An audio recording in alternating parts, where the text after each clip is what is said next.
माधव, मुझे जाना होगा पार्थ।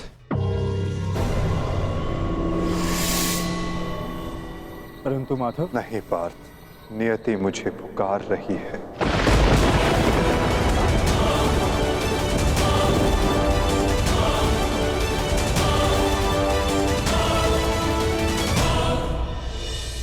माधव,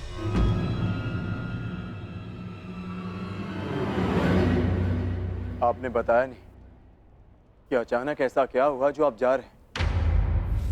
प्रथम बार आपके मुख पर यह पीड़ा देख रहा। यही तो जीवन है पार्थ। आनंद के साथ पीड़ा, अंधकार के साथ प्रकाश, उत्थान के साथ पतन और निर्माण के साथ विनाश कहीं ना कहीं जुड़ते ही हैं पार्थ। आज हस्तिनापुर में नया आरंभ हुआ है,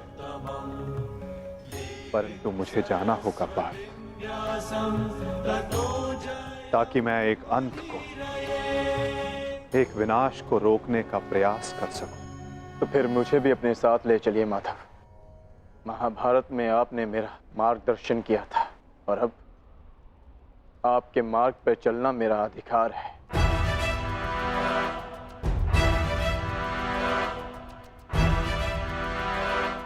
अवश्य पार्थ, ये तुम्हारा अधिकार है, किंतु ये यात्रा केवल मेरी है पार्थ। ये कर्तव्य केवल मेरा है और मुझे इस यात्रा को अकेले ही पूर्ण करना होगा।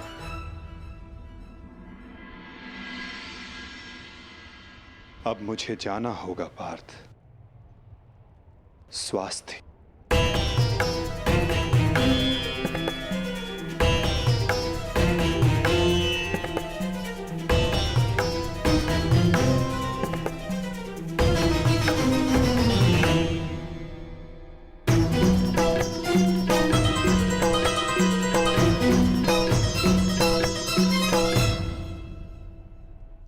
ये क्या कह रहे हो अर्जुन? हाँ ज्येष्ठ, पहली बार मुझे माधव की कोई बात समझ में नहीं आई, परंतु इतना निश्चित है कि कुछ भयावह घटित होने का संकेत दिया उन्होंने मुझे।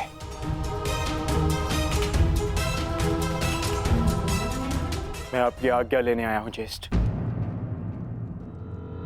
मुझे द्वारका जाना होगा।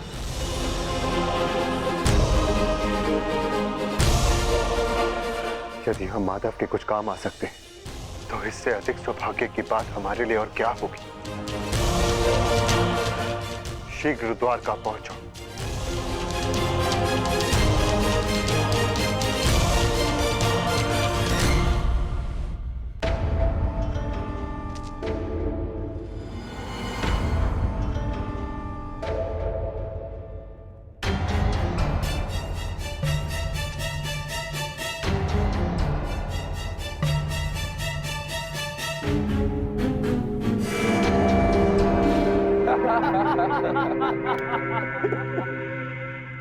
जन्मदिन की बधाई हो मित्र।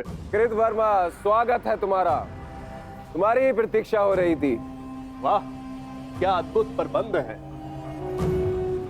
इतना सुंदर भोज मैंने कभी नहीं देखा। वाह। काहे का भोज मित्र? ऐसा प्रतीत होता है अद्भुत भोज किए हुए जैसे एक युग बीत चुका है। ताऊ श्री ने संपूर्ण द्वारिका में मदिरा पान और उसके विक्रय पर प्रतिबंध लगा रखा है। अगर मदिरा मिल जाती तो आनंद आ जाता। परंतु मित्र, उसके पीछे बलभद्र का कारण उचित था। ऋषि के श्राप का प्रभाव तो तुम देख ही चुके हो। उसने जो कहा वैसा ही हुआ। तुम्हारे गर्भ से मूसल का जन्म हुआ और श्राप था कि उस मूसल से यादवों का अंत होगा। और आज उस श्राप का प्रभाव उस मदिरा पर लगी रोक ने ही रोक रखा है मित्र। कृतवर्मा, प्रतीत होता है कि तुम मेरे पूजनीय पिताश्री के साथ रह रहकर प्रवचन देना सीख गए। वो मूसल नष्ट हो चुका है। ताऊ श्री ने स्वयं उसका चूर्ण बनवाकर सागर में बहा दिया। यदि आज मदिरा मिल जाती तो आनंद ही आ जाता। यदि कुमार आदेश दे तो जन्मदिन की भेंट प्रस्तुत करूं? बलभद्र से छिपाकर काशी से मदिरा मंगाई है।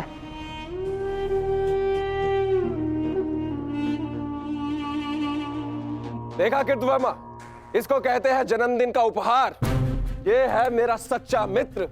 आज मनेगा आनंद उत्सव।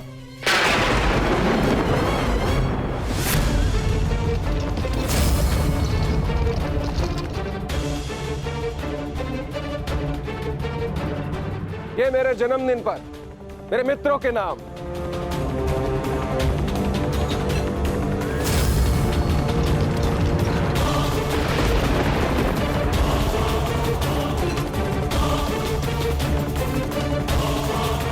रुक जाइए आर्य।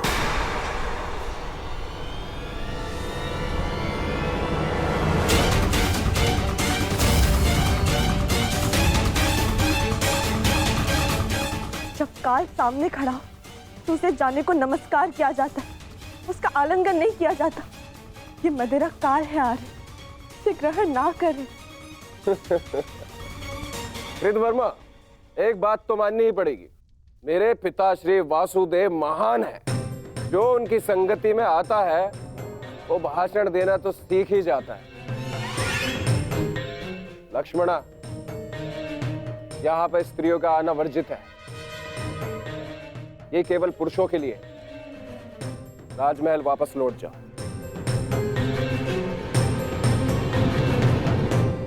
इन पुरुषों में मेरे अर्धांग भी है आर्य, जो स्वयं ही काल के गाल में जाने के लिए प्रस्तुत हो रहे, परंतु मैं ऐसा नहीं होने दे सकती।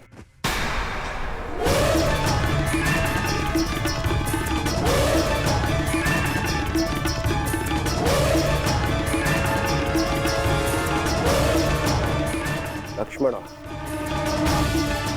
तुम हस्तिनापुर से हो और इस बात की साक्षी हो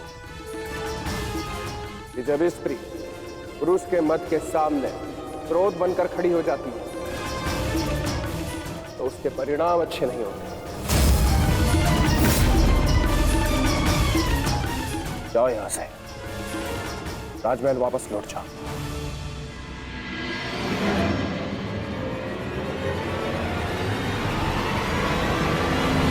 मैंने कहा राजमहल वापस जाओ।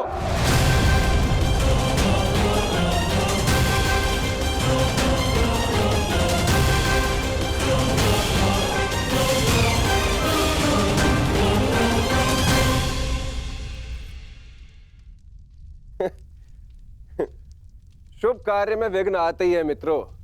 इससे पूर्व कोई दूसरा विघ्न आए, इस दुर्लभ मदिरा को ग्रहण करो।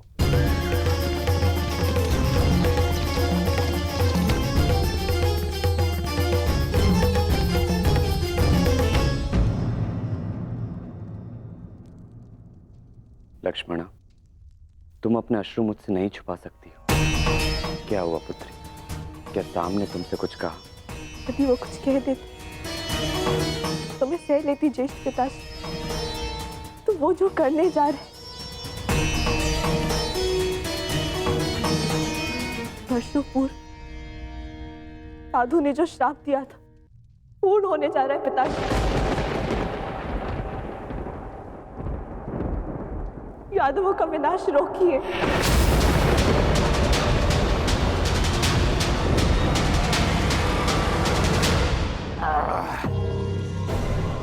अद्भुत! आज मदिरा मिली पीने को, वो भी मन भर के। वाह!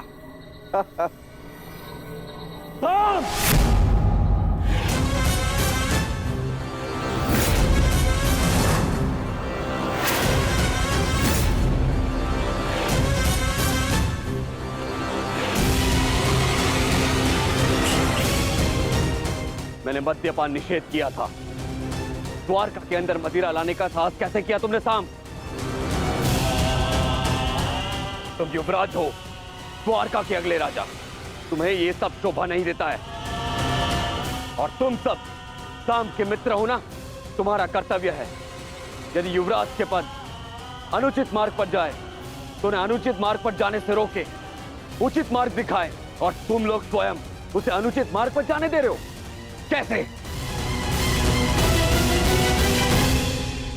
ताऊ श्री, जो कहना है मुझसे कहिए। इनसे क्या बात कर रहे हैं जो आपकी आंखों में आंखें नहीं मिला सकते? इनसे प्रश्न करके क्या लाभ? लज्जा नहीं आती तुम्हें साम? बड़ों की आज्ञा तुमने सदा ही टाली है, अब राज आज्ञा का भी उल्लंघन करने लगे। क्या ताऊश्री, हर बात पे रोक टोक। क्या किया आपने अपने समस्त जीवन में? हाँ? दूध पिया और माखन खाया? ताऊश्री, अरे ताऊश्री, मदिरा तो चक्कर देखिए, जीवन का वास्तविक आनंद तो इसमें है। आप मदिरा पिएंगे तो आपको भान हो जाएगा कि अपने अनुज के दाव बनने के अतिरिक्त भी इस जीवन में और बहुत कुछ है। बड़े होकर जन्म लिया आपने, मदिरा पीजिए, अपने बड़े होने के पद का और उसकी शक्ति का भी भान हो जाएगा आपको।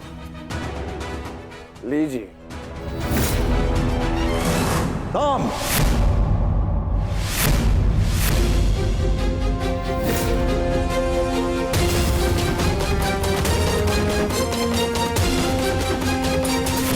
दाऊ का अपमान करने का दुस्साहस मत करना।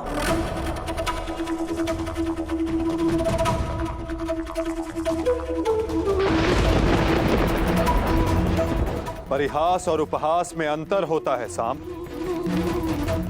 परिहास संग में उपस्थित सबको आनंद देता है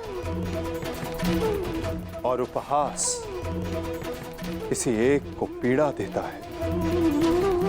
और तुम्हारा उपहास इस समय जिनको पीड़ा दे रहा है वो मेरे ज्येष्ठ भ्राता हैं, मेरे दाऊ हैं साम।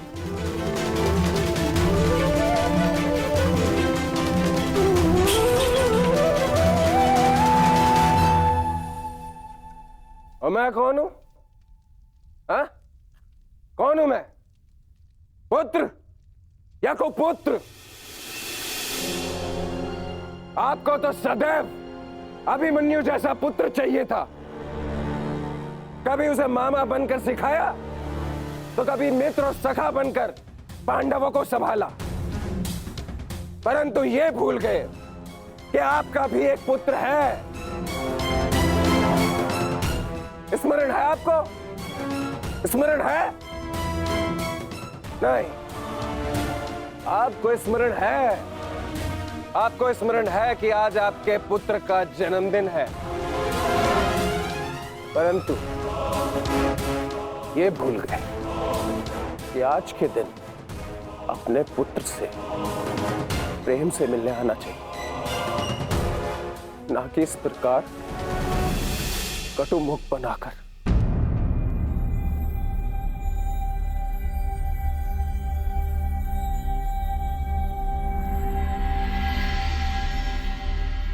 ये उत्सव संपन्न हुआ, आप सब जाओ यहां से। कोई नहीं जाएगा।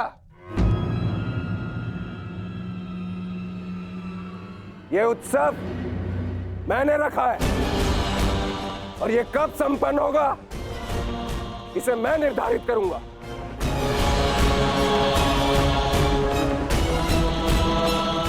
तुम इस समय मदिरा के मध में हो साम। ये समय वार्तालाप करने के लिए उचित नहीं है। जाओ, जाकर विश्राम करो। कहीं ऐसा ना हो कि संपन्न होने के स्थान पर इसका समापन हो जाए।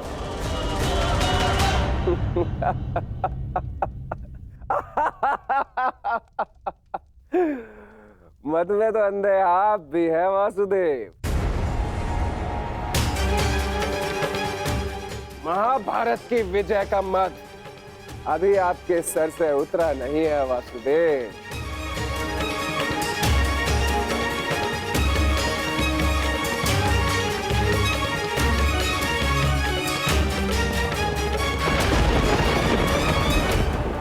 उचित कहा सामने वासुदेव।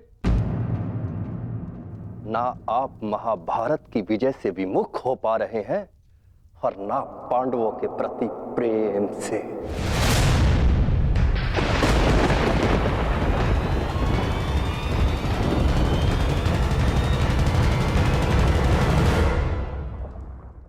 पांडवों से इतना प्रेम था आपको कि अपने ही यादव कुल का ध्वंस कर बैठे।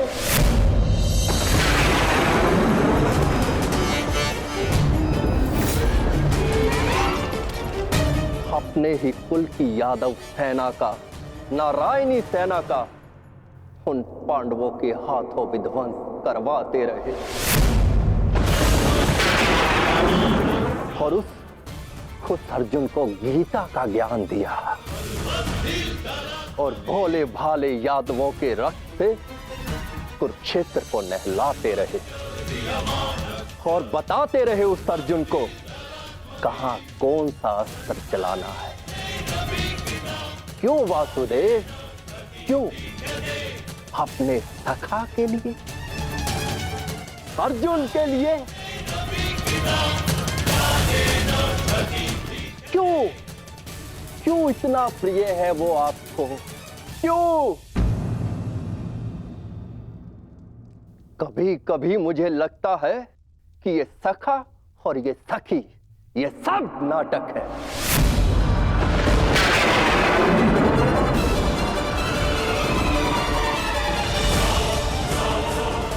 प्रतीत होता है जैसे पंचाली के छठे पति आप स्वयं हैं।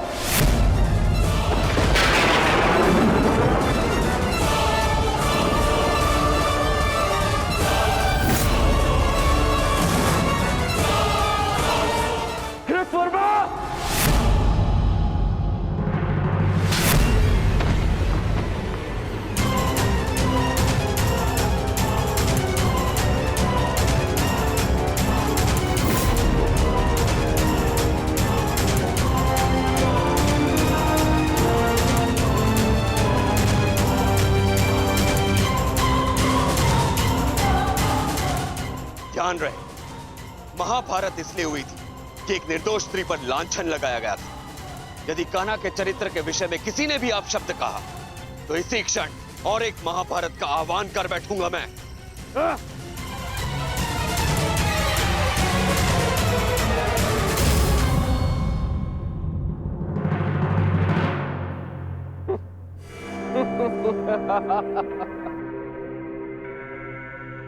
वाह, प्रेम हो तो ऐसा, भाई हो तो ऐसे। एक को कुछ कहो तो दूसरे का हाथ उठता है। परंतु ताऊश्री, आप भूल रहे हैं, कृतवर्मा मेरे लिए भाई समान।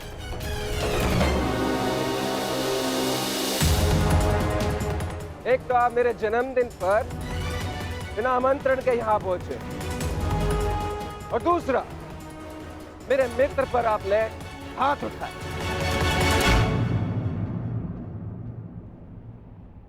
इस दुस्साहस का दंड आपको अवश्य मिलेगा। सावधान साम।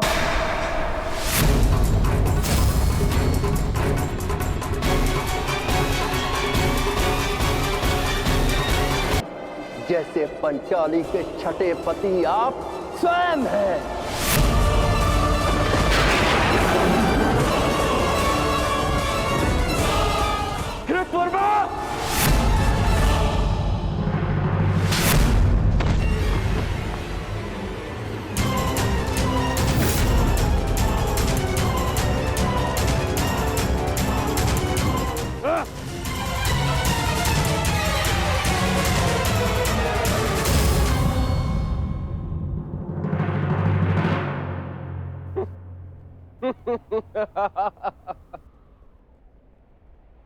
एक तो आप मेरे जन्मदिन पर बिना आमंत्रण के यहां पहुंचे और दूसरा मेरे मित्र पर आपने हाथ उठाए।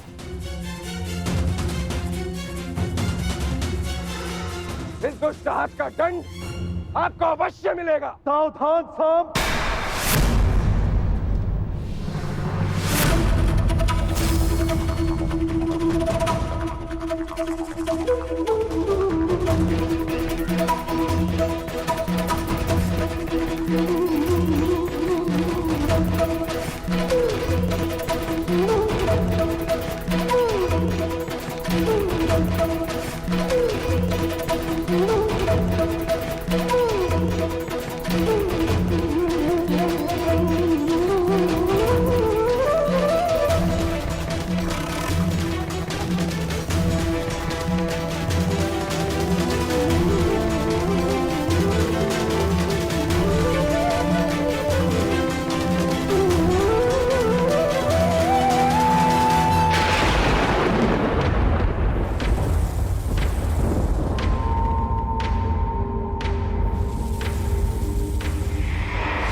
जाओ, आज से ठीक 1 सप्ताह के पश्चात तुम्हारे पेट से मूसल ही उत्पन्न होगा, जो तुम्हारे वंश के विनाश का कारण बनेगा।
तुम्हें श्राप देती हूँ कि जिस प्रकार तुमने मेरे कुल का अंत किया है, उसी प्रकार तुम्हारे कुल का अंत भी होगा। तुम्हारा कुल भी ऐसे ही आपस में लड़कर नष्ट हो जाएगा।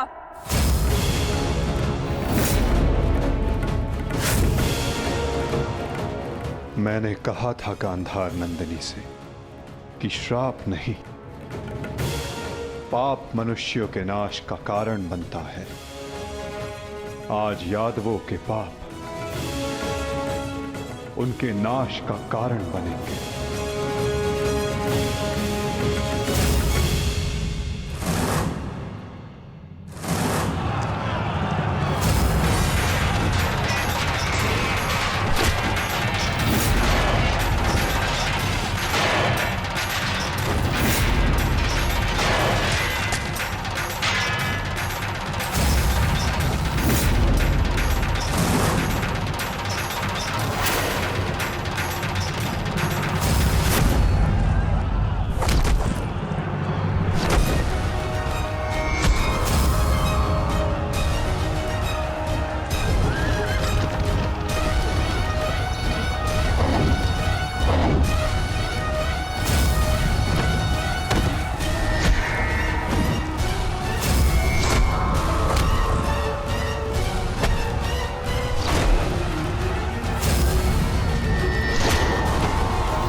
ये हमसे क्या हो गया कान्हा?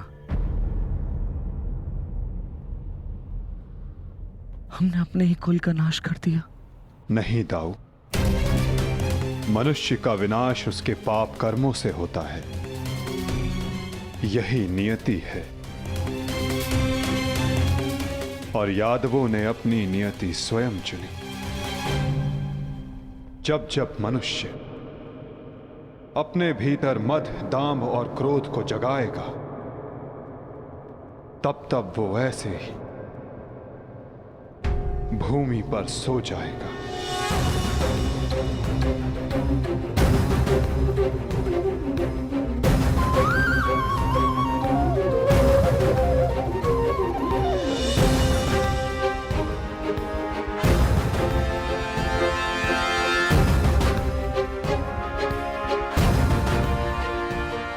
ये विनाश संसार के लिए एक उदाहरण होगा कि मद से उपजित क्रोध सदैव अपना और अपनों का सर्वनाश करता है। दाऊ, माता गांधारी का श्राप और यादवों के पाप ने दोनों ने मिलकर सब समाप्त कर दिया। दाऊ, किंतु इन सब का अर्थ क्या है कान्हा?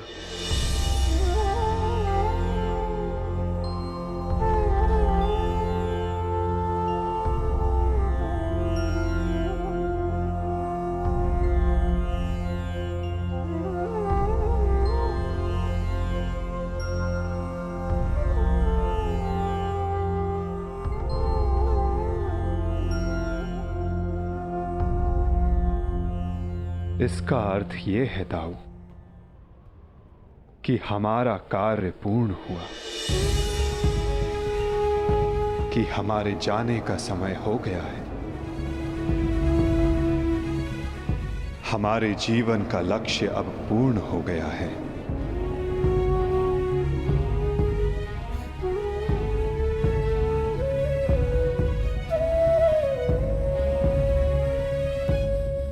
जब अंत आ रहा है तो प्रारंभ से हो। प्रारंभ से ही मैं श्री हरि का सेवक रहा हूं, तो अंत भी उनके चरणों में ही हो।